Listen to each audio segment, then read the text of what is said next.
Hello friends, आज मैं जो कहानी एक्सप्लेनेशन करने जा रहा हूँ उसका नाम है एम्परर्स न्यू क्लॉथ यानी कि सम्राट का नया कपड़ा। ये कहानी हांस क्रिस्टियन एंडरसन के स्टोरी से लिया गया है। इस कहानी में एक मूर्ख सम्राट के विषय में बताया गया है जो अपनी मूर्खता के कारण अपनी इज्जत भरी प्रजा में उछाल देता है। वो लोगों को केवल दिखावा ही करता था कि हाँ उसके पास ये है ये है ये है। इसी दिखावा के चलते उसे बड़े बाजार में उसकी इज्जत की नीलामी हो गई। उसने ऐसा क्या कांड किया था, यही हम लोग इस स्टोरी में जानेंगे। तो चलिए स्टोरी की शुरुआत करते हैं। मिनी ईयर्स एगो यानी कि ये जो स्टोरी है ना, ये बहुत साल पहले की कहानी है। There was an emperor who was so fond of new cloth that he spend all his money on fine suit. यानी कि ये कहानी बहुत पहले की कहानी है। एक राजा था जो कि सभी राजा को अलग अलग शौक रहता है, लेकिन इस राजा का शौक था कि वह नए नए कपड़े पहने।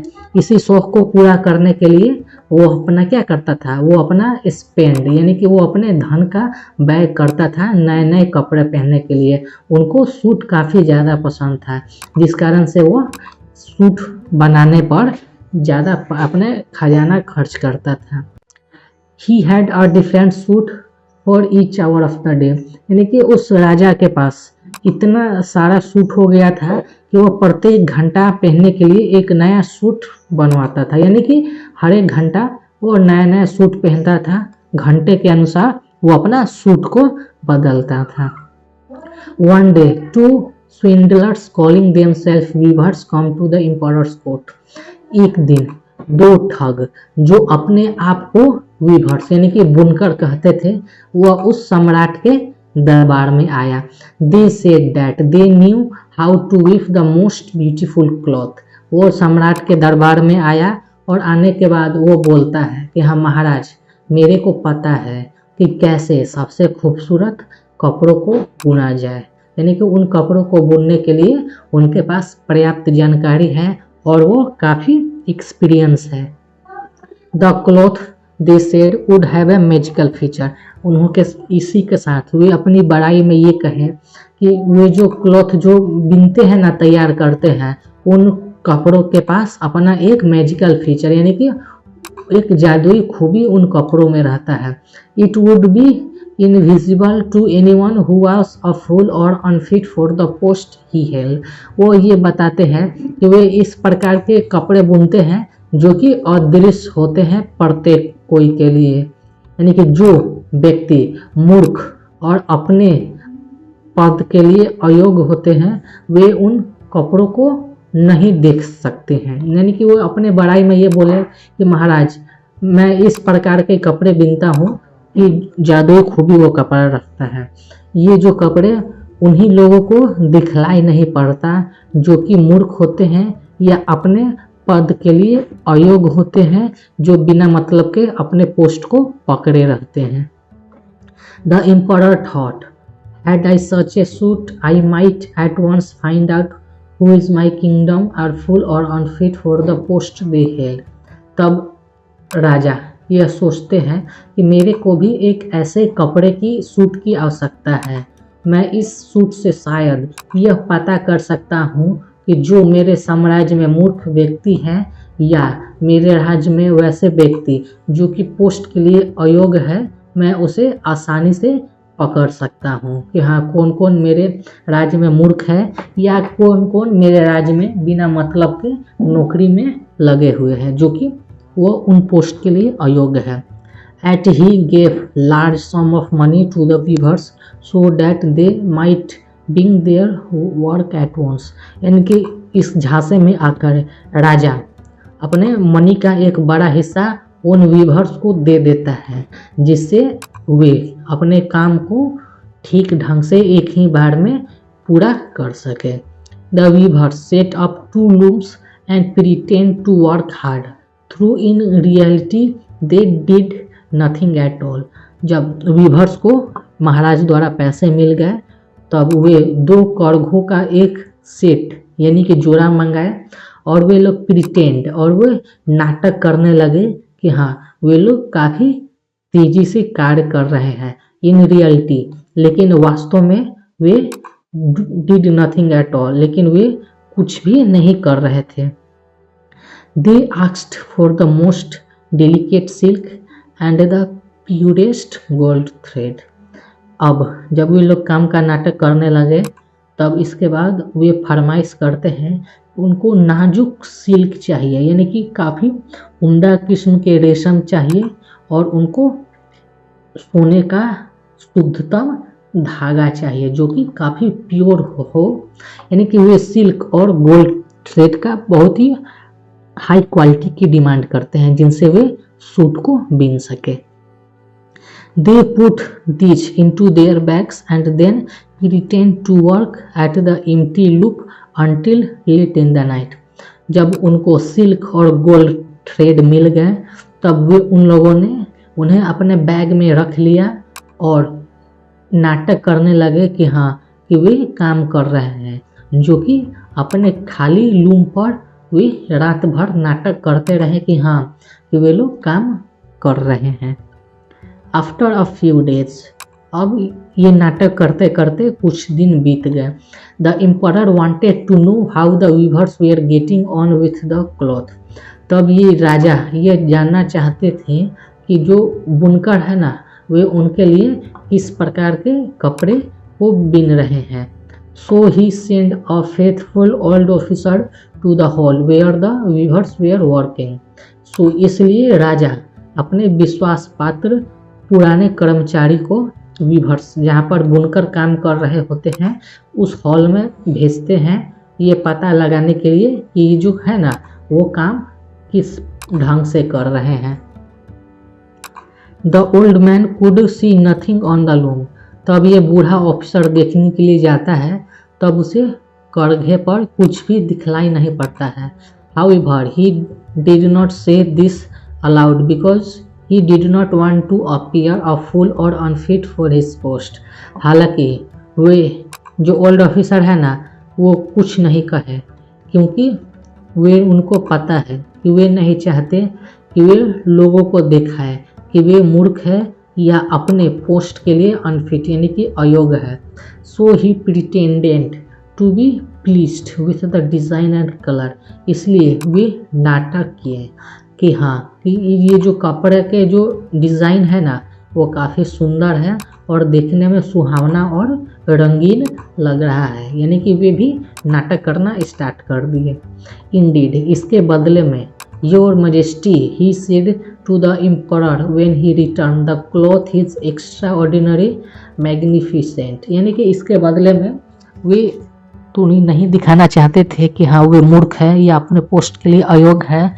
जब वे विश्वास पात्र ऑफिसर जब वापस लौटे तो कपड़े के विषय में बोलते हैं कि ये जो कपड़ा है ना वो असाधारण ढंग से मैग्निफिसेंट काफ़ी शानदार दिख रहा है। Soon the whole city was talking of the splendid cloth। यानी कि जल्द ही ये जो पूरा शहर है ना उस शानदार कपड़े के विषय में बात करने लगता है। And now the emperor himself went to see the cloth while it was still in the loom. अब राजा भी काफ़ी प्रभावित हो जाते हैं तो महाराज स्वयं उस कपड़े को देखने के लिए लूम पर जाते हैं कि हाँ वो कपड़ा किस प्रकार से दिख रहा है। Is it is not the work magnificent. क्या यह काम काफ़ी सर्वोत्तम ढंग से नहीं हो रहा है। Said his officer who did not want to appear foolish और अनफिट फॉर देयर पोस्ट। तब वो ऑफिसर क्या करते हैं, तब ऑफिसर भी कहने लगते हैं ये काम असाधारण ढंग से नहीं हो रहा है। ये जो ऑफिसर अपने आप को बचाने के लिए बोलते हैं, जो कि वो नहीं चाहते कि महाराज को पता लग जाए कि ये जो ऑफिसर है ना वो मूर्ख है या अपने पोस्ट के लिए अयोग्य है। They pointed to the empty frame. इसलिए वो खाली फ्रेम की ओर इशारा करते हैं। For they imagined that everyone else could see the beautiful piece of workmanship. वो ये दिखाना चाहते थे इशारा करके कि सभी लोगों को ये जो कारीगर का जो काम है ना काफ़ी सुंदर उनको दिख रहा है कि हाँ वह कितनी अच्छी कारीगरी कर रहे हैं इस कड़घे पर। How is this said the emperor to himself. अब राजा भी अपने आप से बोलता है कि यह कैसा दिख रहा है, यानी कि ये जो काम है ना वो कैसा लग रहा है। आई कैन सी नथिंग, वो बोलता है मेरे को तो कुछ भी नहीं दिख रहा है। एम आई अ फुलिश और am I unfit for the emperor. तब राजा भी अपने आप से कहते हैं क्या मैं मूर्ख हूँ या मैं अपने राजा के पोस्ट यानी कि सिंहासन के लिए अयोग्य हूँ। But allowed he said oh the cloth is charming. इसके बदले में महाराज कसकर चिल्लाते हुए बोलते हैं कि वाह ये जो कपड़े हैं ना वो मुझे काफ़ी आकर्षक दिख रहे हैं। And he smiled and looked closely at the empty loom. तब महाराज मुस्कुराते हैं और कड़घे के पास खड़े होकर ये बातें बोलते हैं। For how could he say that he could nothing see. अब महाराज भी दूसरों से कैसे कह सकते हैं कि उन्हें भी कुछ नहीं दिख रहा है। What the officer of the court had praised so much। यानी कि वे अपने ऑफिसर से कैसे बोल सकते हैं कि जो ऑफिसर इस कपड़े के विषय में उनके दरबार में आकर काफ़ी बड़ाई किए हैं, वो कैसे बोल सकते हैं कि उन्हें ये जो कपड़े हैं ना तनिक भी दिख नहीं रहे हैं। After the emperor left the weaver pretend to work all night. महाराज के चले जाने के बाद ये जो कारीगर है ना सारी रात काम करने का नाटक करते हैं। See they cried at the last. अंत में वे चिल्लाते हैं कि देखो the emperor's new cloth is ready. महाराज का नया कपड़ा अब बनकर तैयार हो चला है कि देखो कितना अच्छा दिख रहा है। The emperor with all his courtier come to the weavers. तब महाराज और महाराज के साथ दरबार के सभी गण उस वीवर्स के पास यानी कि उस बुनकर के पास आते हैं दिखाने के लिए कि हाँ वो किस प्रकार से उनका कपड़ा सर्वोत्तम दिख रहा है। They raised their arms as if holding somethings up. यानी कि तब वे लोग भी क्या करते हैं आते हैं और अपने बाजू को ऊपर उठा लेते हैं और ऐसा वो दिखाना चाहते थे कि उन लोगों ने उस चीज को ऊपर पकड़कर रखा हुआ है, वे ऐसा दिखाना चाहते थे। Here is your majesty trouser. तब वे बोलते हैं कि महाराज ये रहे आपके ट्राउजर। हियर इज स्कार्फ, ये रहा आपका scarf. Here is the coat, महाराज ये रहा आपका coat. The whole coat is as light as feather. आपका ये पूरा कोट पंख के समान काफी हल्का है। Yes indeed said all the courtier. हाँ अब सारे दरबार लोग भी वास्तव में ऐसा ही कहते हैं कि हाँ महाराज ऐसा ही हमें दिख रहा है, ऐसा ही हमें लग रहा है। ऑल्थो हालांकि not one of them could see anything. लेकिन वास्तव में उन लोगों को कुछ भी नजर नहीं आ रहा था। The weavers pretend to dress the emperor in his new suit. अब वीवर्स भी नाटक कर रहे थे कि उन्होंने महाराज का नया सूट तैयार कर दिया है। The emperor turned around from side to side in front of the mirror. तब महाराज भी कपड़े को पहन लेते हैं और साइड साइड होकर आईने के समक्ष खड़े हो जाते हैं और अपने आप को देखते हैं। How splendid his majesty look in his new cloth and how well they fit. Everyone cried. तब सभी लोग चिल्लाने लगते हैं कि कितना शानदार महामहिम आपके ये नए कपड़े लग रहे हैं, ये कपड़े आप में अच्छी तरीके से फिट भी हो गए हैं, काफ़ी शानदार भी लग रहे हैं। सभी लोग चिल्लाते हैं एक साथ। So now the emperor walked in procession. इसके बाद महाराज कपड़े को पहन लेते हैं और एक वो जुलूस में जाते हैं through the street of his capital. यानी कि ये जो जुलूस थे ना उन शहर के उनके साम्राज्य के राजधानी में लगा था। All the people standing by, जहाँ पर सभी लोग खड़े थे। And those at the windows cried out oh how beautiful are your emperor new cloth. सभी कोई वहाँ पर खड़े थे और सभी कोई देख रहे थे और खिड़की में जो लोग खिड़की से देख रहे थे वे सभी चिल्ला रहे थे वाह कितना खूबसूरत महाराज का नया कपड़ा दिख रहा है।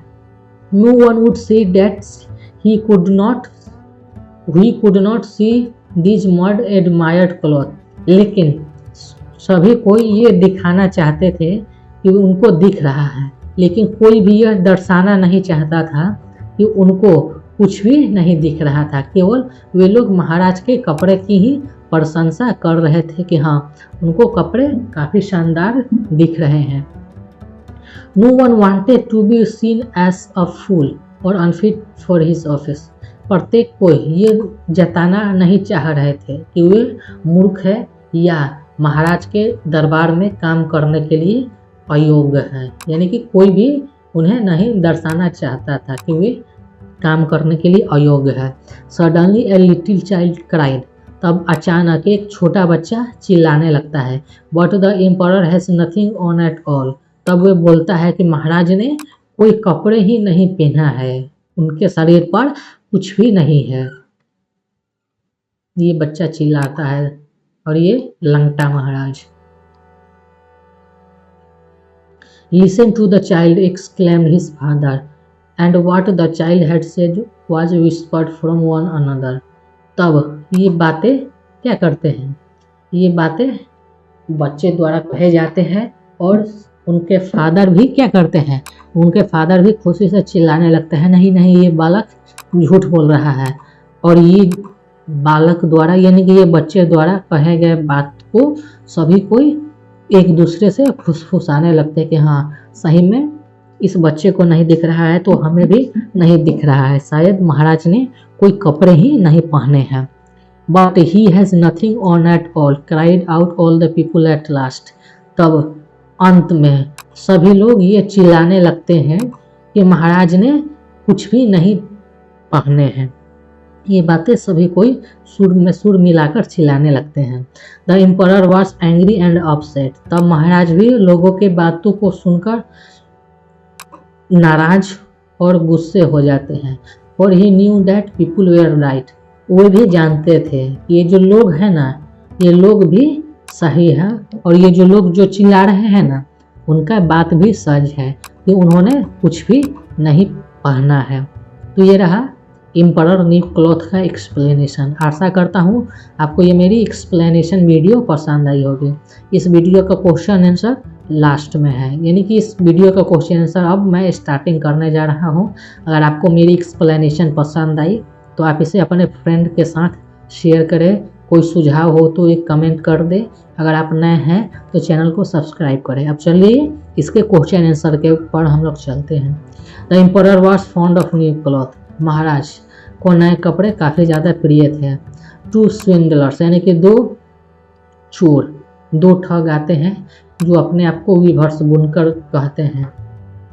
तब ये जो वीवर्स है ना, वो 2 लूम्स के लिए ऑर्डर करते हैं और वे क्या करते हैं, वे महाराज से सबसे नाजुक सिल्क की मांग करते हैं और सबसे शुद्ध सोने के तार यानी कि सिल्क और गोल्ड की मांग करते हैं।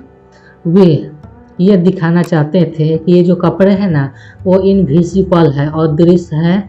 जो लोग मूर्ख होंगे और अपने पोस्ट के लिए अनफिट होंगे, उन्हें ये कपड़े नहीं दिखलाई पड़ेंगे। यानी कि लास्ट में सभी कोई क्या करते हैं, ये नाटक करते हैं कि ये जो कपड़े हैं ना, वो काफ़ी अच्छे दिख रहे हैं, क्योंकि वे लोग ये नहीं दर्शाना चाहते थे कि वे लोग मूर्ख हैं या अपने पोस्ट के लिए अयोग्य है। तो ये रहा fill in the blanks. Video को पॉज करके फिल इन द ब्लैंक्स को नोट कर लीजिए। अब चलते हैं क्वेश्चन आंसर की ओर। Choose the right option. जो राइट ऑप्शन है उसको टिक मार देना है। द एम्परर स्पेंड यानी कि महाराज अपने सारे पैसे को फाइन सूट पर खर्च करते थे। After setting of the loom the weavers pretend the work. करघे को सेट करने के बाद वे जो है ना चोर, वे ये नाटक करते हैं कि वे लोग काम कर रहे हैं। महाराज the emperor praised the new cloth. महाराज भी नए कपड़े की तारीफ करते हैं क्योंकि he did not want to appear foolish और अनफिट फॉर हिज पोस्ट। तो महाराज भी यह दर्शाना चाहते थे कि वे अपने पोस्ट के लिए अयोग्य और मूर्ख नहीं हैं। एट द एंड यानी कि अंत में the emperor felt angry and upset. Last में महाराज काफ़ी गुस्सा और नाराज हो जाते हैं क्योंकि he knew the people were right. वो भी जानते थे कि लोग हैं ना, वो सच बोल रहे हैं। For the story of the emperor we learn यानी कि इस कहानी से हम लोग ये सीखते हैं one should be honest and speak the truth, यानी कि हमें ईमानदार होना चाहिए और लोगों से सच बोलना चाहिए। आंसर दिस क्वेश्चंस, यानी कि आंसर दिस क्वेश्चन, यानी कि अब इन प्रश्नों का उत्तर हमें देना है।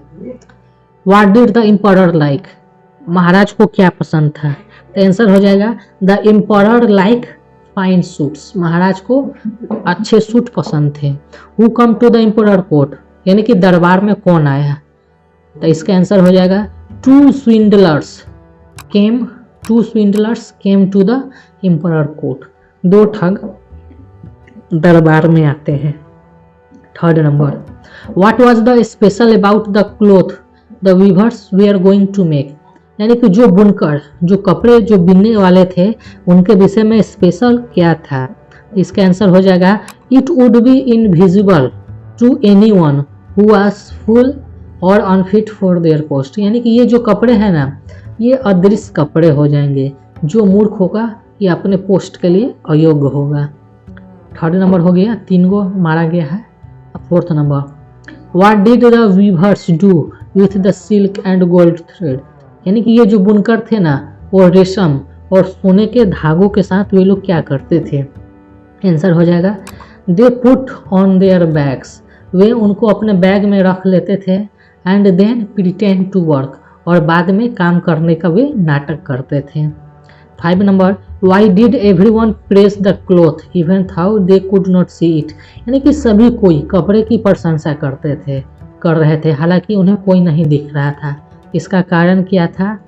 तो इसका आंसर हो जाएगा no one wanted to be seen fool और अनफिट फॉर देयर पोस्ट, यानी कि सभी कोई ये नहीं चाहते थे कि वे मूर्ख दिखे या अपने पोस्ट के लिए अयोग्य दिखे। 6 number, but the emperor has nothing on at all who said this, महाराज ने कुछ भी नहीं पहना है, ये कौन बोलता है? व्हाट हैपेंड आफ्टर दिस, इसके बाद क्या होता है? इसका आंसर हो जाएगा अ लिटिल चाइल्ड सेड, ये बातें छोटे बच्चे बोलते हैं। After that all people cried, तब इसके बाद सभी लोग चिल्लाने लगते हैं। After this emperor was angry and upset, जब लोग चिल्लाते हैं तो महाराज गुस्से और नाखुश हो जाते हैं। He knew that people was right, तब महाराज भी ये जानते थे कि सारे लोग सच बोल रहे हैं। ये रहा क्वेश्चन आंसर, यानी कि ये रहा सी का कंप्लीट क्वेश्चन आंसर 5 हो गया है। इसे आप वीडियो को पॉज करें या स्क्रीनशॉट लेकर नोट कर ले सी नंबर। अब आगे चलते हैं डी नंबर, यानी कि टिक द, जो महाराज के विषय में जो सही था उसको हमें टिक मारना है। Right 4-5 lines about in your notebook, इसे अपने नोटबुक में लिखना था। He was vice and honest ruler, तो ये हो जाएगा फॉल्स हो जाएगा, यानी कि महाराज क्या थे? ऑनेस्ट रूलर नहीं थे, ये फॉल्स हो जाएगा। He was foolish and well having false pride, यानी कि सही, महाराज मूर्ख थे और उनका झूठा घमंड था, तो ये ट्रू हो जाएगा। He had a weakness for good food and spend, यानी कि महाराज का कमजोरी था अच्छा भोजन और इस पर वे पैसे खर्च करते थे, ये फॉल्स हो जाएगा। He easily believe the lies that people told him to please him, महाराज आसानी से विश्वास कर लेते हैं जो लोग उनसे झूठ बोलते हैं, तो इसका आंसर हो जाएगा ट्रू सच। ई नंबर, यानी कि सिंपल क्या करना है? सिंपल प्रोनाउंस SIMILE लगाकर लिख दे, इसको तुलना कर देना है। As light as feather, as brave as lion, as busy as bee, sleep like a baby, fit like a glove, as cold as ice, as quiet as mouse, as sweet as honey, as deep as ocean, यानी कि इनको क्या करना है? इनको जैसे कि as light as feather, the emperor suit was as light as feather, यानी कि ब्रेव किसके जैसा है? बहादुर द लायन के जैसा है। the boy was as brave, the boy is as brave as lion, as busy as Rabi is as busy as bee, Suhan sleep like a baby, my t-shirt heat like a glove. This water is as cold as ice. Cat pretend as quiet as mouse. Rasgulla is as sweet as honey. उसके बाद my thought is as deep as ocean. तो ये रहा ई number. Video को pause करके इसे note कर लीजिए। जो मैंने सेंटेंस बताया हूँ उसको आप दोबारा रिपीट करके लिख सकते हैं। अब चलते हैं एफ नंबर की ओर, यानी कि इसमें प्रीफिक्स, प्रीफिक्स यानी पहले और सुफिक्स यानी बाद में। तो यहाँ पर हमें प्रीफिक्स लिखना है। फिट, फिट में क्या पहले लगाएंगे तो अन लगा देंगे तो अनफिट। तो इसमें अन और आरी लगाकर लिख देना है। हैप्पी तो unhappy, able unable, do undo, tie untie. इसमें गेन तो इसमें री लगा देना है, regain. Right rewrite, arrange rearrange, play replay. आप लोग वीडियो को पॉज करके लिख डालिए। अब हम लोग आगे चलते हैं। जी नंबर, इसमें एबिलिटी और इनएबिलिटी यानी कि योग्यता और अयोग्यता जो दिया गया है उसको हम लोग टिक मार देना है। Tara is only 5 years old but she can play the piano. Tara 5 साल की है लेकिन वो पियानो बजा सकती है। Human beings can walk and jump. मनुष्य चल सकते हैं, कूद सकते हैं, लेकिन कैन नॉट फ्लाई, लेकिन वो उड़ नहीं सकते हैं। Grandpa can climb tree. दादाजी पेड़ पर चढ़ सकते हैं। दादाजी पेड़ पर चढ़ते थे जब वो जवान थे। नाउ, लेकिन अब ही कांट, लेकिन अब वो चढ़ नहीं सकते हैं। द बेबी यानी कि छोटा बच्चा can not walk on her own. छोटा बच्चा अपने आप टहल नहीं सकता है। बट शी कैन क्रॉल, लेकिन वो जो छोटा बेबी है ना वो रेंग सकता है। ये रहा जी नंबर। पहला कैन, दूसरा can, can not, can, can not, can not, can. G number हो गया। अब चलते हैं एच नंबर। इसमें टिक यानी कि दो दिया गया है पॉसिबिलिटी। इसमें एक राइट है, टिक मारना है। जो राइट नहीं है नहीं मारना है। I can not see the cloth, I must be a fool. मैं कपड़े को नहीं देख सकता, मैं जरूर मूर्ख होऊंगा। It is cloudy today, it might rain after, it might rain in the afternoon. It is snowing, it must be cold outside, यानी कि बर्फ गिर रहा है, बाहर जरूर ठंडा होगा। I am feeling unwell, I can not play the match today, यानी कि मैं अच्छा महसूस नहीं कर रहा हूँ, मैं मैच नहीं खेल सकता आज। एच नंबर ये कंप्लीट हो गया। वीडियो को पॉज कर लिख लीजिए। GH आई नंबर चलते हैं। इसमें मस्ट जो लगाना है उसको लिख देना है। राइट वर्ब यानी कि एडवाइस देने के लिए जो वर्ब का हम लोग यूज करेंगे वो लिख सकते हैं। We must brush our teeth, हम लोगों को दिन में जरूर 2 बार ब्रश करना चाहिए, एडवाइस हो रहा है। You must wear uniform with you on your duty, यानी कि जब आप ड्यूटी पर हो तो आपको जरूर अपना कपड़ा यूनिफॉर्म पहनना चाहिए। एक एडवाइस दे रहा है कि हमें 2 बार ब्रश करना चाहिए, जब हम ड्यूटी पर हो तो हमें यूनिफॉर्म पहनना चाहिए। अब चलते हैं third number. You should not stay awake so let, यानी कि आपको देर तक नहीं जागना चाहिए। शुड यानी चाहिए, तुम्हें देर तक नहीं जागना चाहिए। 4 number, if there is a problem she must tell the teacher, अगर कोई समस्या हो तो वो अपने टीचर से शुड यानी कि जरूर कह देना चाहिए।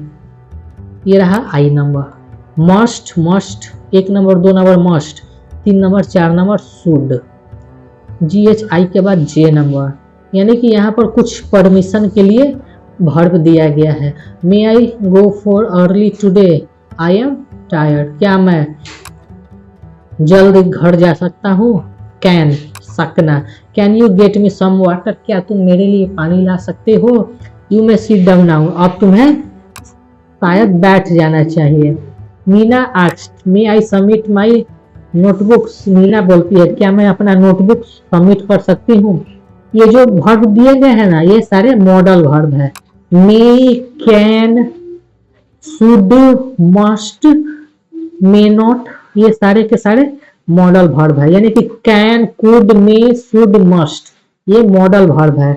मॉडल वर्ब का इस्तेमाल अनदर वर्ब यानी कि दूसरे वर्ब के साथ हम लोग कर सकते हैं, जो कि हमें यह दर्शाएगा, आइडिया दर्शाएगा, एबिलिटी दर्शाएगा, संभावना दर्शाएगा और परमिशन यानी कि क्षमता, परमिशन, संभावना, क्षमता, परमिशन, संभावना को दर्शाने के लिए हम लोग मॉडल वर्ब का यूज करते हैं।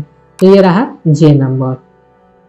अब चलते हैं के नंबर। ये जो ब्रैकेट में मॉडल वर्ब का हिंट दिया गया है, एबिलिटी, इनएबिलिटी, कैन यानी एबिलिटी है, कैन नॉट इनएबिलिटी है, एडवाइस यानी सलाह, you should be careful while getting on end of the bus, तुम्हें सावधान रहना चाहिए जब तुम बस के ऊपर चढ़ते हो या बस के उतरते हो।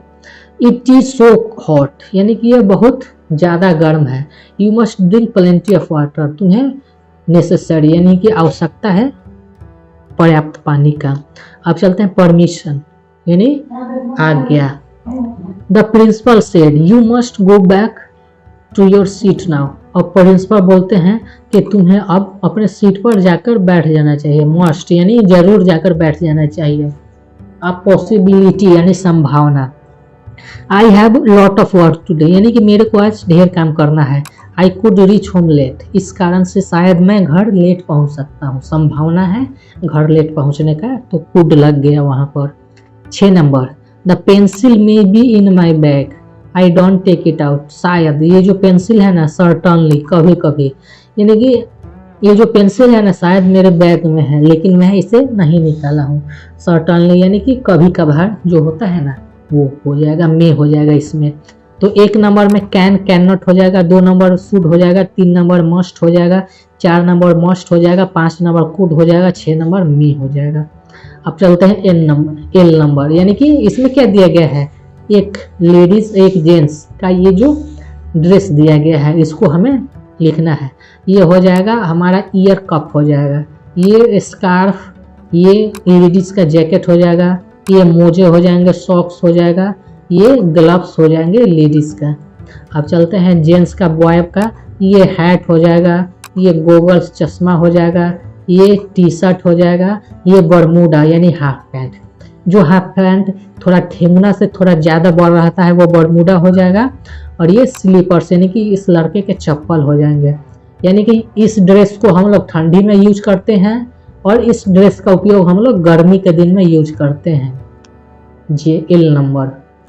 इसी के साथ हम लोग नेक्स्ट चैप्टर में पढ़ेंगे द रॉयल प्रोसेशन यानी कि शाही जुलूस। आशा करता हूँ आपको मेरी वीडियो पसंद आई होगी। अगर आप नए हैं तो चैनल को सब्सक्राइब करें, इसे अपने दोस्तों के साथ शेयर करें और एक प्यारा सा कमेंट कर दें। तो मिलते हैं नेक्स्ट वीडियो में, तब तक जय हिंद, वंदे मातरम।